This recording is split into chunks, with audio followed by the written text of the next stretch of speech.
Thank you, Sandra. Patricia, hello. Hesi Mwana feel. Uri say. Bana bachichengwa. Inonzi vana vanokosha. Vana vanokosha. Masendini mureke zviri sei mufana. Chedza makiwa kuri sei. Tanaka, hello, Tanaka, kuri sei. Patience was very peshi. Hey, precious.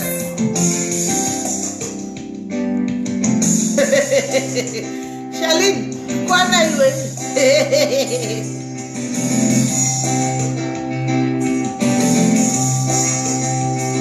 Back to my corner. Muimbi anonzi Jonathan utaunashe. Jonathan unate. Laina muto kuri sei. Mavis juke. Sani jairira. Chanas, thank you very much. Ndakamba bo. Tabe pachikona chedu guys. Pambere nekona. Bachichema. Thank you Patricia. Mwana umyera tembo kuri sei. Eva Joy. Kama ikure wena iwe. Mela, wasipera sei Mela. Patience Makario. Hesi homi. Mwana Yake mwana Jonathan utaunashe. Jonathan uta utaunashe. Thank you Melody.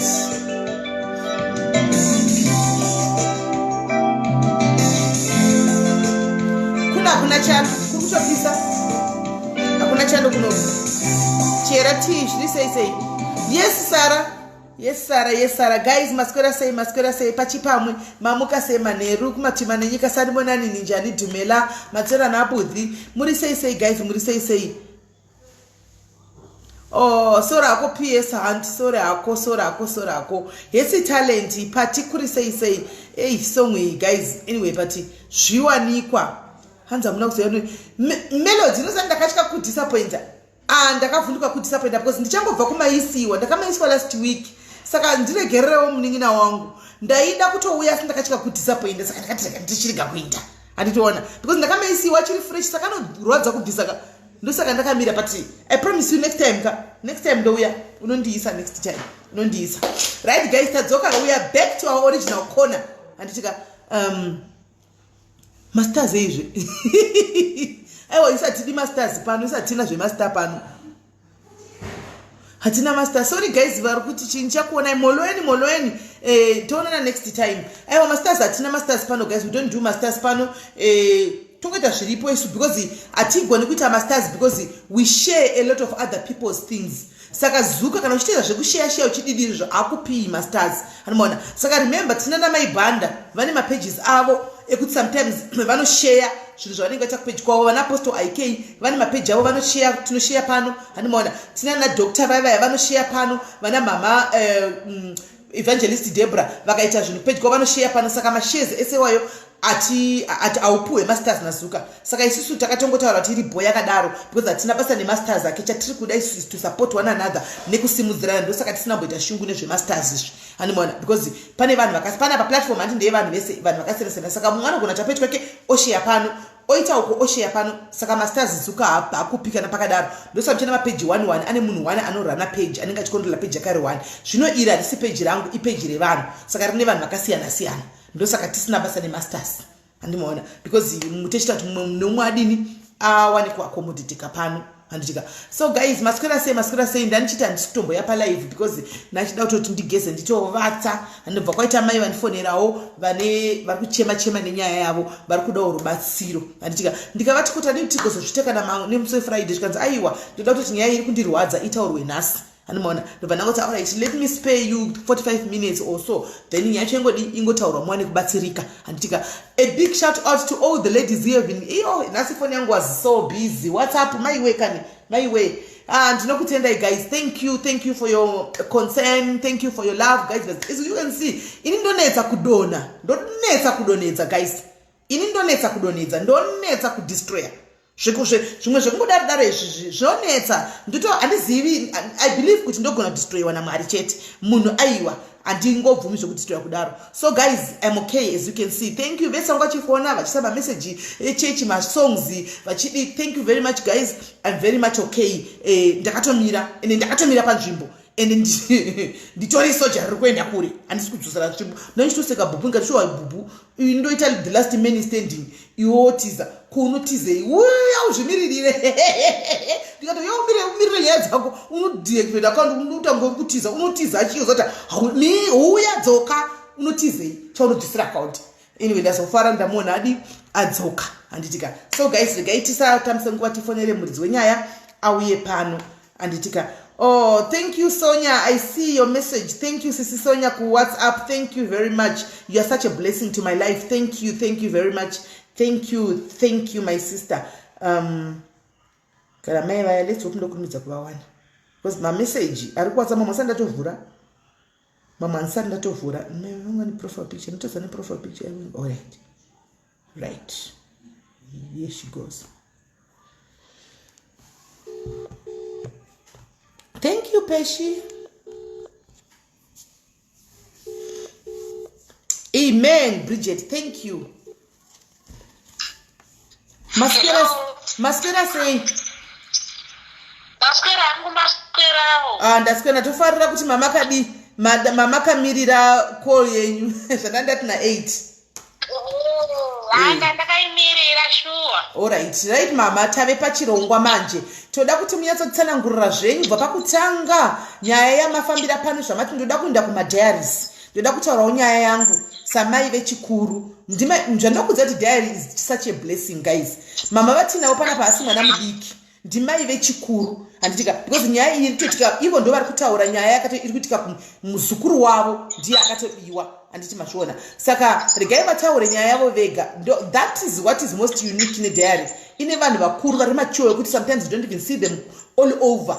Handika those are the people who comes kuseri vachindicheka nekutaura neni all the time. So uchida usingadi vakakudzora unotongoteerera whether you like it or not. Vakakudza kuti no so unotongozviita.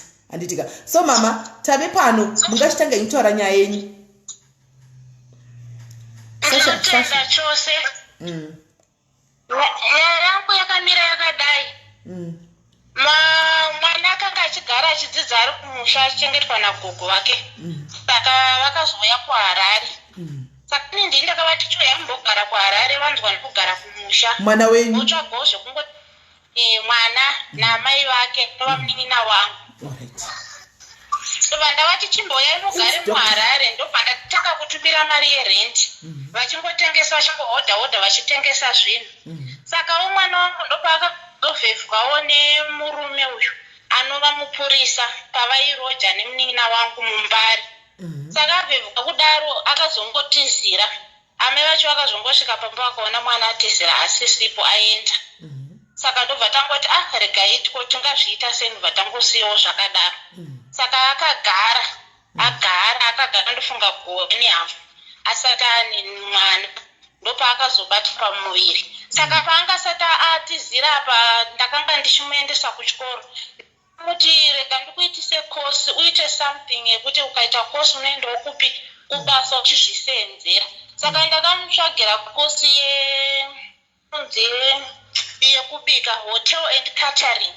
Saka anga achitoenda padhuze nepaEdith paya kumbari, ndopanga achienda pachikoro pacho.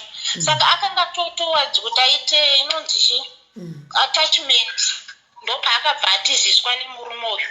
Paakatiziswa nemurume uyu, pane vamwe hama dzangu mbiri dzakateera dzikati zvawatizisa mwana anga achiita zvechikoro, ko wadi kuti aita sei uchimupedzesa chikoro chacho zvaatizira akabuda kuita attachment. Iye akati handiendeserwa chikoro mukadzi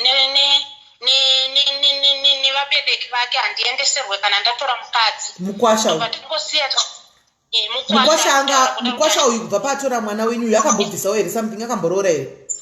Haana chaakabvisa kana tsvakirai kuno chaiyo, kana inini wacho handitomuzivi fesi yake kutongoona pamaprofile, asi munin'ina wangu iyeye ndiye anoziyana naye nekuti even kumba anga akungobuyiwo achisvika kumba. Saka ndobva amutora kudaro, naanhubva tangosiya ndobva vagara kusvika azokomborerwawo nochipo chemwana. Akasununguka gore rakapera muna April, ndobva akasununguka mwana mukomana. Asununguka kudaro achine pamuviri, ndini ndakatenga mapreparation ndiri kuno kuSouth Africa. Ndikatenga zvese ndikamupa chekutangira kuti anosununguka. Asununguka ende takabva takumbira mukuwasha tikati sezvo nhumbu iri yekutanga, iwo mukuwasha hazviite kuti mwana uyu asununguke, dzimwe nguva unenge uri kubasa semapurisa usiku vanenge vari kumabasa. Saka anogona kurwara ari ega. Saka tokumbirawo mwana tiita sei tigare naye, sezvo usina chawakabvisa hazvina basa, tichengete mwana agokwanisa kuita sei kunosunungukawo zvakanaka tiinaye. Ndobva abvuma munin'ina wangu, ndobva aita sei, ndobva atora mwana ndobva vagara naye. Zveshokwadi mwana akazoita sei, akazorwadziwa akanosununguka kuHarare hospital, akabatsirwa nemwana mukomana. Akabatsirwa kudaro, murume yanga asingambouya akazotanga kuuya apo neapo kuuya kuzoona mwana. Akagara 2 months vakagara kubudiriro, 2 months asina kutora mukadzi bheki, but iye achigara papolisa paaigara panonzi paBraeside ndopaaigara, but akaita 2 months asingade kana kutora mukadzi. Kusvika akutozonzi nhaiwe ko mukadzi uchatora riiniko, ndopaakazongouya nemotikari ndobva ndobva atora mukadzi usiku nemwana ndobva vaenda. Saka zvazoitika manje nguva yese vanga vakagara, asi tanga tichingoziva kuti mwana ari kutambura, haasi kuchengetwa. Murume haachengete mukadzi, haatengere mukadzi mbatya, haatengere mwana. Inini ndiri kuno kuSouth Africa, ndini ndiri kutotenga hembe, ndikatengawo dzemushopu munana pepu makachipa, dzimwe ndotsvaga masecond hand, zvese nemwanasikana wese ndanga ndichichengeta muzukuru nemwana. Ndinda ndichitumira chikafu chaicho grocery, ndikatumira ndaitotengawo kake pasaiti kagrocery kekutomupawo kuti awane kudyawo zviri nani. Saka zvakazoitika muna August wegore rineri, murume mukadzi akanga akabuda ndokunopinda mutoilet, murume ndobva angotora mwana ndobva atiza nemwana. Saka iye zvino mwana uyu ane mwedzi mingani? Ane gore ne9 months yezvinezvi. Okay. Paakamutoranga negore ne4, paakamutora achimubvisa pamukaka pameva, akachita wekuba. Akaita wekuba mukadzi ari mutoilet, zvoti mukadzi paakabuda akangoshama akati ko vanhu vaenda kupi, vanhu vaenda kupi, haangaonekana munhu. Kwakuzoshama aenda manje kuna sisi vake kuwaterfalls, kwakuzofana kuti ndatakura mwana tati tirumure mwana, saka ndaenda kunosiya mwana pasisi vangu. Vasina kutaurirana kana mbotaurirana, akangoita wekungoba.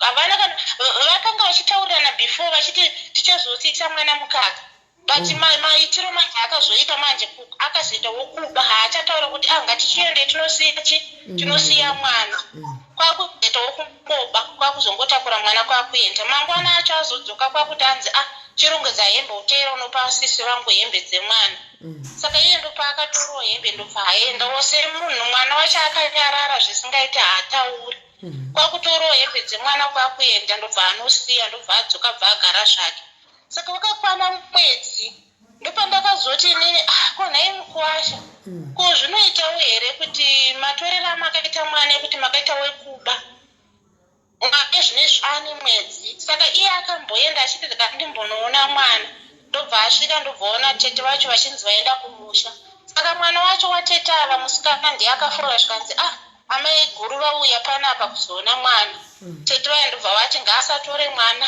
akatora mwana iyeye kana neukama totocheka ukama apa mwana akamuona achichaya zvekuchaya zviya saka iye akati hapana zvaringaite reka ningosiyawo apa iye hanzvadzi yacho aisaidirana nanje naatete vake kuti kana auya ikoko musamupe mwana saka ndisingazivi kuti dhiri iri vakanga varonga here kana kuti ndopa vakanga vatoronga kuti reka titore mwana handizivi ndekuti chii charongwa ipapo saka kukurikidza nekuzopopotokwa takaita tichiti zvamunoita plus mwana ane gore ne4 angadai achiri kuyamwa asviko kana mugore ne6 achiyamwa kana maita mwana wokubvisa zvakadaro ane gore ne4 muchiita wokubira amai vake zvinobvumirwa here pamutemo saka pavakazoona tanyanya kungotaura ndopavakazodzosa vadzosa mwana kuna amai vacho saka vadzosa mwana kuna amai vacho isusu nekurwadziwa kuti murume uyu agara haachengete mukadzi haachengete mwana ndopatakazoti kumwana nhaiwe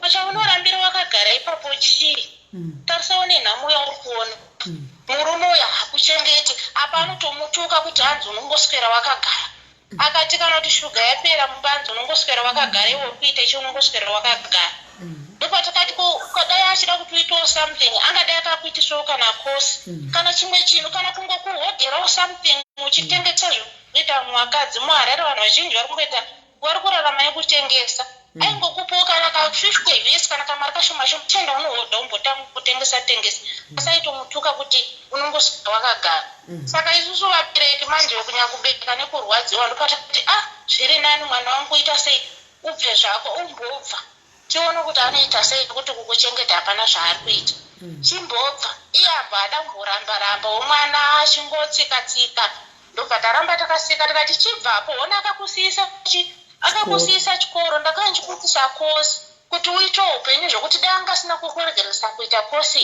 ungadai pari zvino pamwe iwe uri kuendawo kubasa iye akuendawo kubasa asi akakusiyisa chikoro zvaukanga wakuti sase wakutopedza saka zviri nani bvako uye utange kuita kana imwe kosi uite something chekuti mangwana haudadirwe nemurume unenge wakuitawo zvimwe zvinhu paupenyu hwako saka akazongosumuka mwana ndobva abva pamba paipai ndobva auya iye wacho auya kuwaterfalls abva kubraeside haana kana mbopera murume wacho kana kuti ati komazobva kumba chii chaitika haana kana kuti atengewo kana grosari aiswera achisenza anenge achisenza mapurisa anenge achingombeya mumba anaya ndomaanenge ati kuti atenge chikafu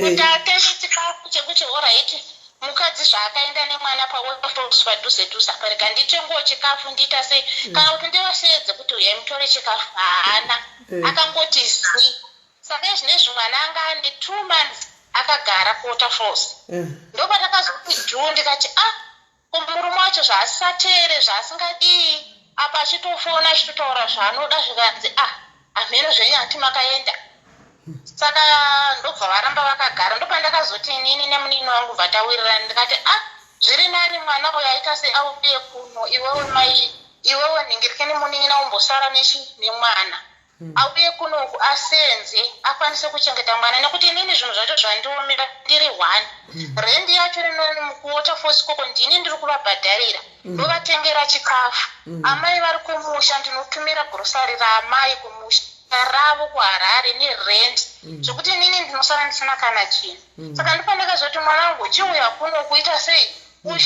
ushandire mwana wako tobatsirana ndokubatsirawo at least unenge wakundigamuwo pane zvimwe zvinhu unenge wakuzvishandirawo uchitengerawo mwana wako uchizvitengerawo kupfeka pane kuti ndiri kuti hembe ndikuti chikafu ndikuti rent inini ndakutosara ndisina chinhu ndakuteta kunge munhu usiri kushanda ndopakati alright mama ndikati alright ichifunga zvauri kuda kana uchida kudzokera kumurume wako odzokera asi kana uchida kuya kuno oya kuno asi mwana usara nambuya vake kana tazowana mukana tinozokwanisa kutora chitane mari tokwanisa kutora mwana ozouya kuno hake togara naye saka ndopatakazonzwa baba vacho ndopavakasvika usiku kuwaterfalls kune mwana kuya kwasiyiwa mwana vakati haya mota mheno kana kuti shamwari dzavo here ndobva vasvika ndobva vapinda ndopavakaudzwa kunzi musikana aita sei aenda ndopavakangoti ndipei mwana wangu ndobva vabvuta mwana anofunga hamheni kuti anga akarara kana anga asati arara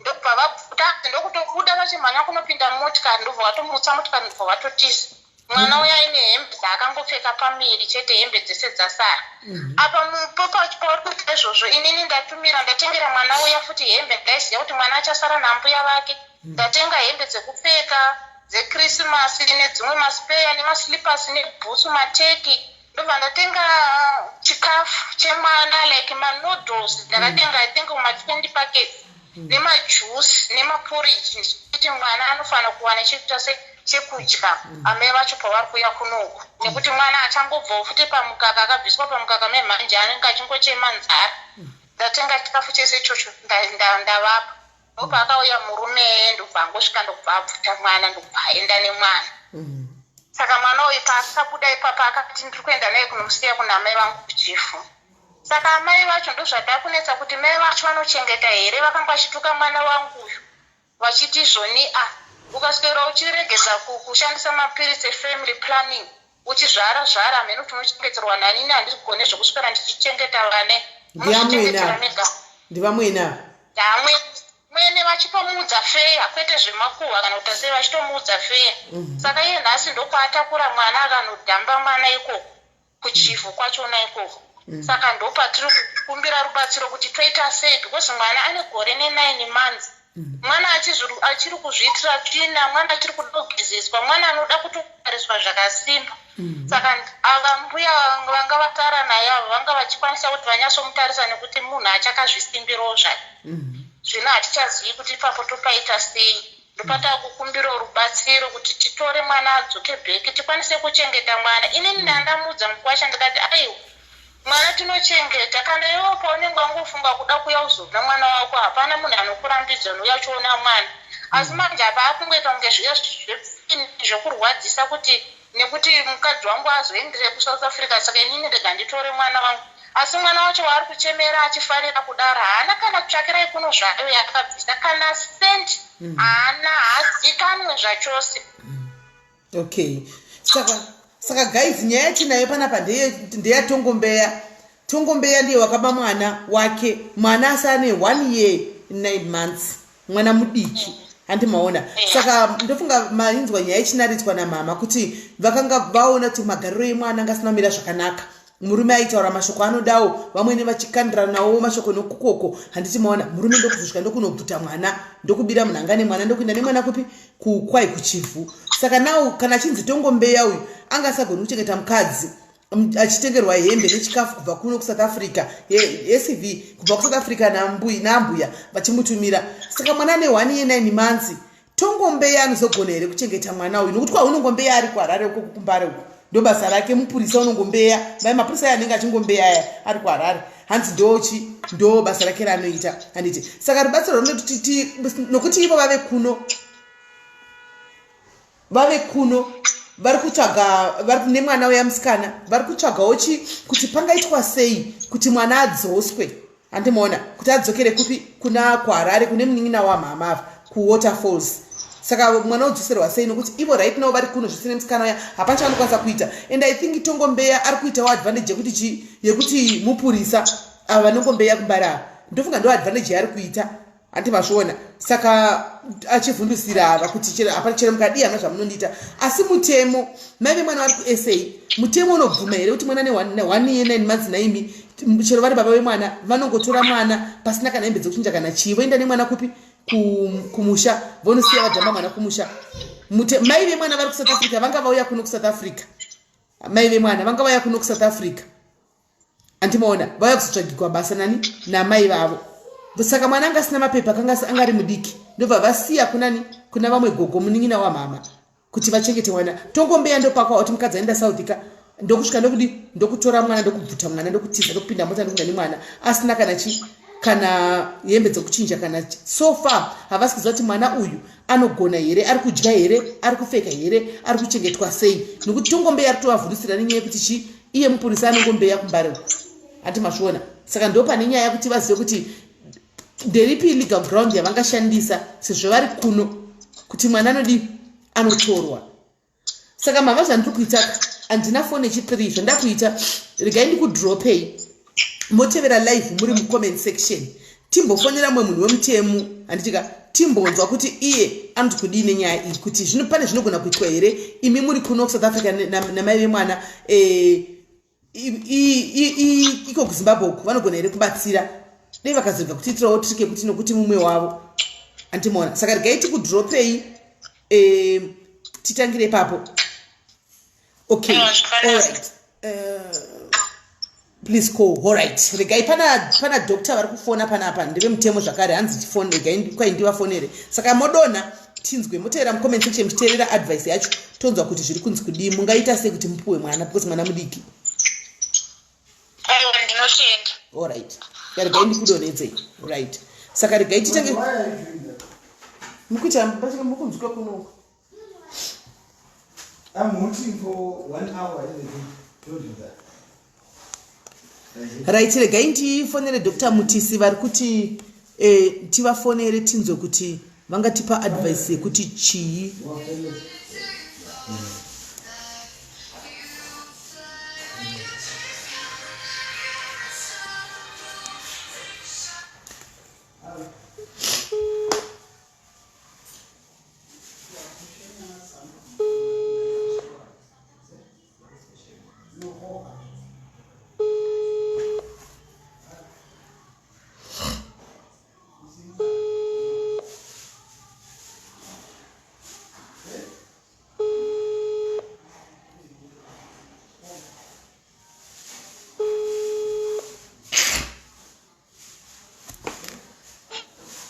Hello.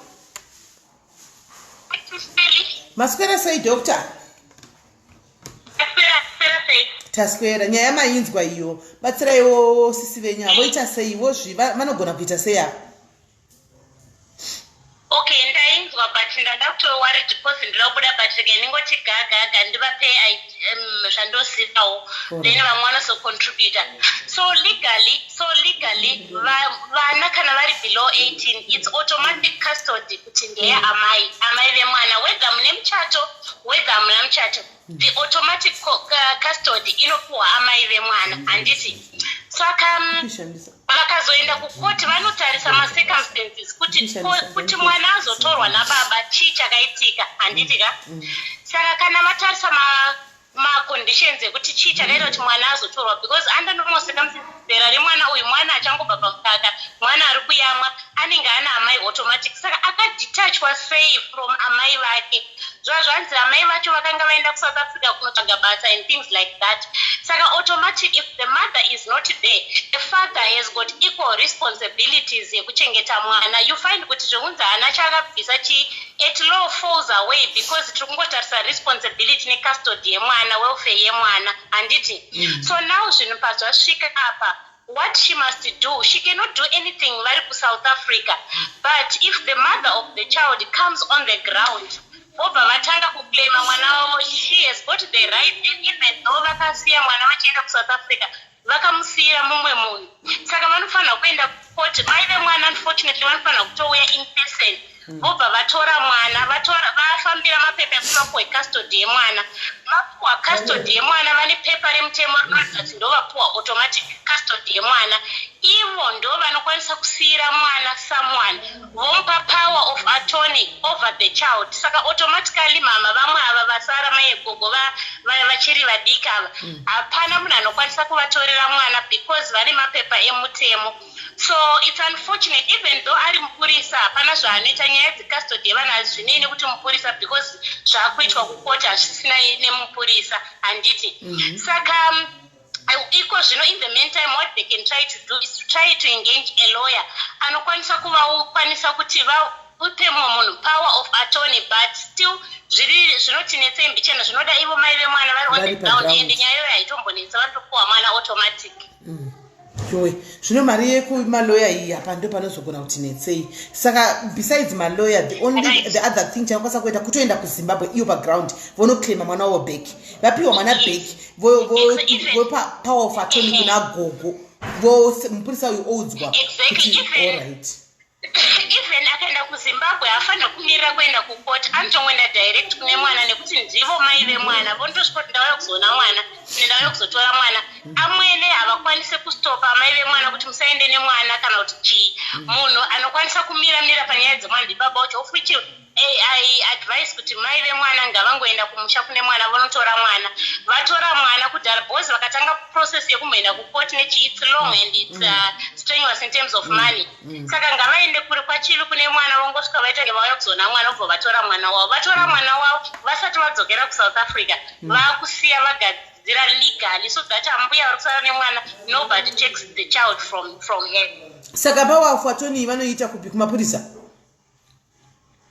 Power of attorney inoitoitwa nemalawyers unfortunately. However, kuZimbabwe kune a lot of organizations tunobatsira madzimai vanenge vakutotsvaga kuti vakwanisa kuvabatsira ndevapi kuti vapuwe right yemwana.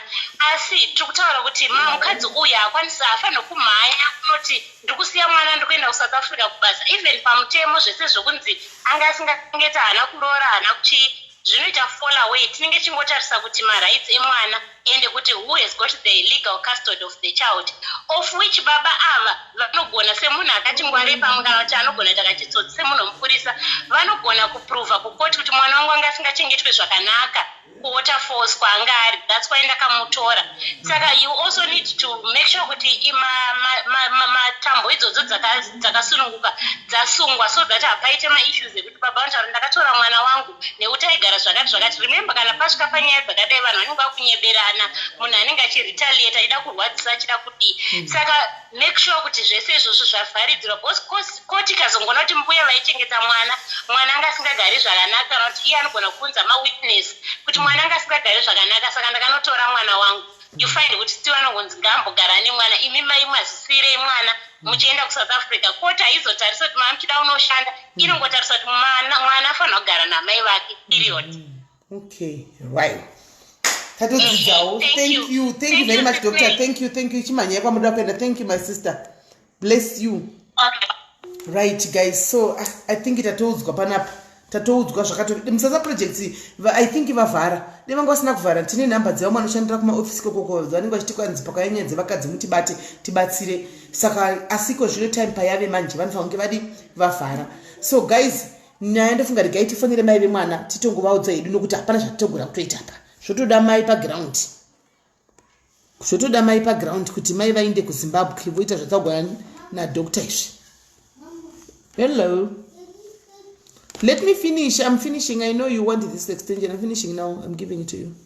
Tell her that is here. What you want to do is for her. Yes, I know that. I know.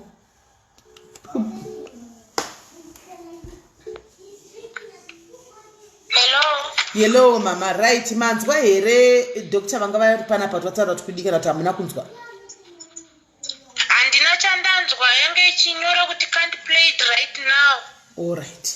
Doctor vapita panapa vanoshanda nevana mutemo unfortunately vatongopedza masports vari kutaura kuti hazvigoni hamuna zvamunogona kuita because mai vemwanzi baba vemwana vane equal right yakafanana namai vemwana.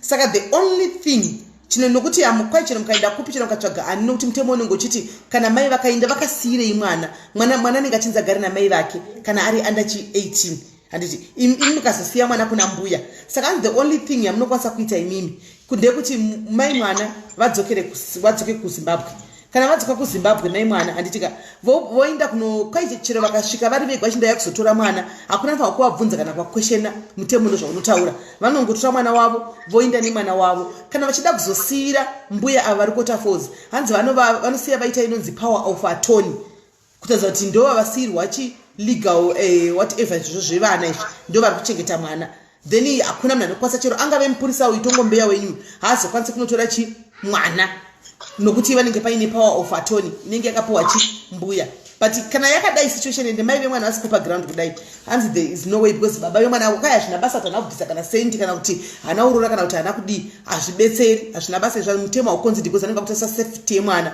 kwete zvevanhu tu vakadanana mwana ndiye vanenge vakutarisa saka mutemo act yevana inenge yakuti baba vane equal right kumwana nokuti mwana akasiyiwa mai vachienda kuSouth Africa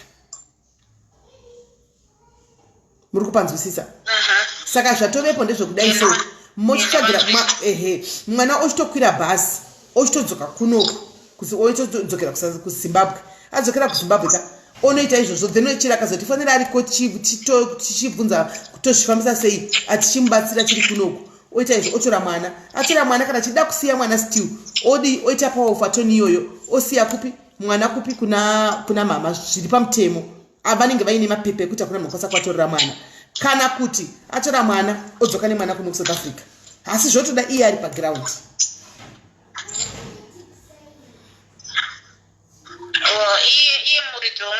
iye muri mai vemwana muridzi wemwana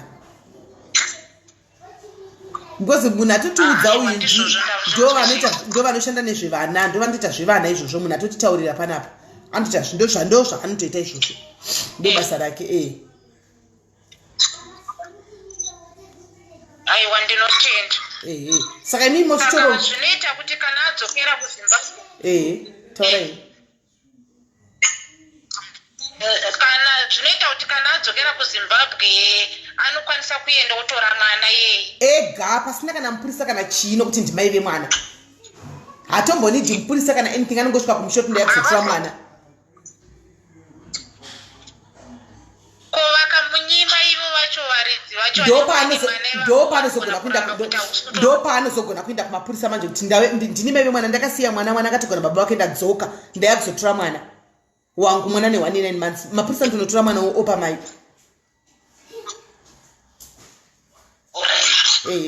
but handifungi kuti vangamunyima nokuti andosvika achitaura kuti ndabva kumapurisa vati nditore mwana kana maramba nemwana ndidzoke kupolisi because ndini mai vemwana mwana mudiki hamungagari nemwana kana vamunyima oenda the nearest police station onovatsanangurira kuti ndini mai vemwana ndandakasiya mwana baba vemwana vanga vakatorawo mwana asi ndadzoka ndakuzotora mwana wangu ane 1 year 9 months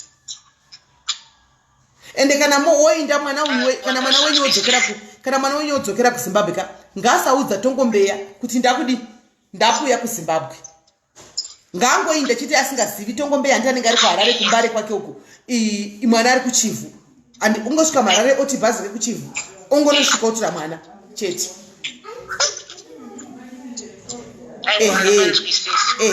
saka hanzi kunobatira nongosvikotaura kuti ndandaenda kunovhizita kunoshanyira mama kuSouth Africa but mwana haana mapepa saka ndandasiya mwana kupi maoko ani agogo vake mainini vangu ani mwana pakazitogwa nababa vake asi zvisinei ndadzoka vanga vakatora mwana saka ndikudawo mwana wangu bheki chete anditika aiwa asi kana vari vanhu vari violent andika vari violent kana kuti vangagara chivenga mukadzi uyu kana asvika zvanogona kungoita kana angosvika kuHarare handiti motibata totaura nemapurisa ari kuHarare ikoko vomuperekedza handitika vomuperekedza oenda kunotora mwana nawo mapurisa kana mutiza kuti vanhu vari violent asi tongombeya musamutaurira aiwa ndizvozvo maita basa vanhu vari violent amwene vacho vari violent hanzvadzi dzacho dziri violent baba vacho vari violent saka zviri best kuti kana akuinda ngachinda nemapurisa once kungoti takasiyana baba vemwana but mwana anga atogona batoro racho akanga vaita mwana anyway ndiri kungozeza kuti ndogona kusvika vakatikanonetsana saka nachikumbira kuti mundiperekedzewo ndinotora mwana wangu in peace aiwa ndinotenda ndinotenda nedzidziso yenyu. All right. Maite yenyu mama, I think a lot of ladies madzidza wapa. Thank you mama, thank you very much. Mozotiudza kana mwana kuenda kuZimbabwe. Ndinotenda chokwadi ndinokuudzai. All right, zvakanaka mama. Maita basa nekubatsira. All right, thank you. Ndinotenda. All right. Right, guys, thank you very much. Nyaya mabatsira mama. I think a lot of ladies tatodzidza wapa. Matozvinzwa kuti kwai baba vane equal right. Mazviwa. Kuti kwai baba vane equal right nemwana kana ukangosiya mwana chete uchienda kwaunoenda kana kuri kunopanda kana kupi baba vanokosa kutaura kadi vakatora because vane equal right yakafanana neyamai. Mamusingatoziviwa vazhinji handiti mamuchingoti mwana wangu ini ndakazvinene manzi dzangu doga munhu atori mwana mazviwa kuti kwai mutemo unoti kudika mazhinji kuti mutemo kwaunoti chika mutemo anzonotaura kuti mwana maine mwana 6 na 9 makainzana kana wangosiya handimaona kana wangosiya mwana baba anokosa kutora saka please moziva kuti kana moenda next time moita zvinhu zvenyu iyo power of attorney yataurwa enda motora power of attorney iyoyi mugare munayo wamunosiyira mwana momupa nepower of attorney kuita kuti vaya vana tongombeya kana vana musoro bhangwa kana mashurugwai kana oda kuuya kuzotora mwana handimaona power of attorney inenge inayo anongobudisa mapepa kudai mwana hatorwi handitika right guys ndakaneta ini ndakuinda handimukona baba vari kundinetsera extension yavo hamene chinhu chavo chanoda kugadzira mugaraji umu handimaona saka extension yavo ndiyo yandikushandisa panapa ndichatenga yangu mangwana ndisanetsegwa extension dzavanhu right. So guys maisa basa, thank you very much. Ndakaneta mama watandikumbira kuti ndiye panapa ndandisingatombodi kuya palife ndise munhu akaneta handimaona but tosangana zvakare munguva inotevera. I think pane mukadzi ane nyaya yake, mukadzi ari kudiaspora uko but yakachida kutaurwa nhasi but ndakati hazvikwanisiki because ndakaneta. Saka mukadzi uyu iye hakwanisi kuuya because murume nemukadzi vose vari pano, hama dziri pano.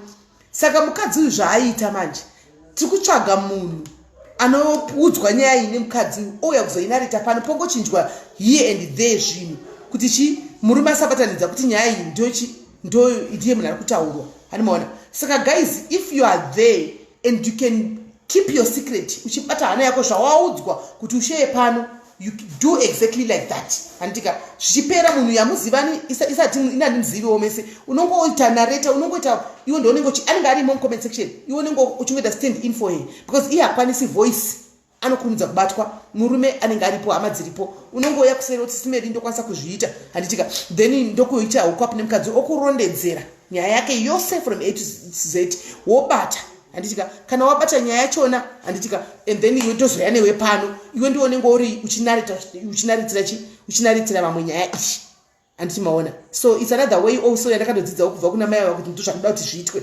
Ndasinaambozvifungawo kuti kune vaya vanenge vachidi handizivira ina zviri kuti iwewo nehana yako wakamira sei handitika zviri kwamu. It's another way kuti vaya vanotya kuti tozikanwa. Guys, you can just come to me handitika, we'll look for somebody, munhu watichatsvaga iye eka. Kana achibata hanaka ongoita munhu wani watichashandisa pano, ongoita munhu wani wokuti munhu anenge ari haidhuya uya anongoudza nyaya yake kuna uyu uya ouya odi oya nenyaya yake achinarita nyaya dzevamwe iwe uri mucomment section. Handimunenge mune nhamba kana pasi irira uchimutextira handitika kuitira vaya vasingadi kuzikamana kuti I've realized kuti mafamilies akawanda ari pano, varume nevakadzi vanenge vachindifollowa pano. Ndakaona kuCape Town kuget together kwedu vaiuya vari macouples 2 murume nemukadzi. I'm like wow. Saka that means varume zvikanzi vanenge varipo handitimaona, vanenge vachitoripo. Saka panenge pakaipa guys, munhu achizodi kuti aburitse nyaya yake. Hanzi Lorraine will do. Handizivi. Yes Leonora, handizivi. Aiwa chero voice rikabatika rako yo but hausiriwe muridzi wenyaya yako, hausiriwe muridzi wenyaya iwo, you are standing in for muridzi wenyaya chete because muridzi wenyaya vamwene varipo, vatete kuda ndivatete, murume aripo haizonyatso kubuda, anenge achida kutaurawo zvari kusangana nazvo neshirugu rake handitimaona kana kuti netana tongombeya. Saka hanzi wandobudza aiwa usadaro utendo, usadaro chiyamba, usadaro please, usadaro. Mari yeizve iwe tiri family pana hapana mari yatinoita. Yes eni pachidzi. So guys, move nousiku hwakanaka, God bless you handitika to kanokwanisa please, anokwanisa usazofambisa nyaya uchiti ndeyameli handitika uchitirega ndifambise nyaya yachi ndeyameli ndawana juice because rangu juice sales fast handimaona rinenge risiri rangu saka chero ukafambisa nyaya yomunhu uyu haambozikamwe hana kana basa anongoti ndizvakwezvo inongoshaya value nyaya yacho Maona. Neranga iri yangu ininde pawacha hapo ndakabata gold juice. Zvino aiwa inenge iri yani inenge iri umwe wari babia akasingandozika mwi andowana ari kumoda kubatsigwa. Anditi mazvona. So guys, don't you now the Chindevele foot Jakare, if you are then Ndebele speaking and you want to share your story as well, right? And your Shona is not perfect and you don't want to be known, you want to come as Heidi, just come to my WhatsApp or come to my inbox. Then we can arrange. We have people like my sister here, Cynthia School. We have lots of Ndebele speaking people here. We can organize and then you narrate your story to one of these Ndebele ladies, and then she'll come in here and stand for you, and then okunarete Ndebele in Shona. Because we want to try and accommodate everybody. I was so happy nasi panafonegwa nemwe mukadzi pana pachitaura nevamwe mama achitaura kuti they watch vanondiwatcha kwai maindia akasa translator vanenge vachinzwa nechekumusha kwavo maprogram aya. I was so aiwa Fabian umwe loveness wo unde loveness mwari mcomment section animaona amarelezi pano tinochinja apo neapo paida, we change apo neapo like mazita location kupi zvinochinjwa, tinongochinja panoda kuchinjwa andiona kuti nyaya iso zvinyazoita obvious animaona so that we try and accommodate ochi vanhu venhikikiri vendevele speaking also vatauro nelanguage yavafarewo. Yes Brenda, vanhu vafarewo zvakare vachinzwawo tichisanganisa marudzi aya. Kana kuti tongotsvagawo host wechindevere pano, host ndevele speaking kana aripo auyewo amboita mashows nechindevele, umbo accommodatawo our ndevele speaking people nechindevele. Tichingotevera chikuti ngomosiyangqongozasisosaqqoqqoqqo tiri comment section kusvika tachigona chete tichachigona chete andimona. So guys, thank you very much. Muve nousiku hwakanaka. Morarabo blessed. Tosangana zvakare muchikamu chinotevera. Bye bye.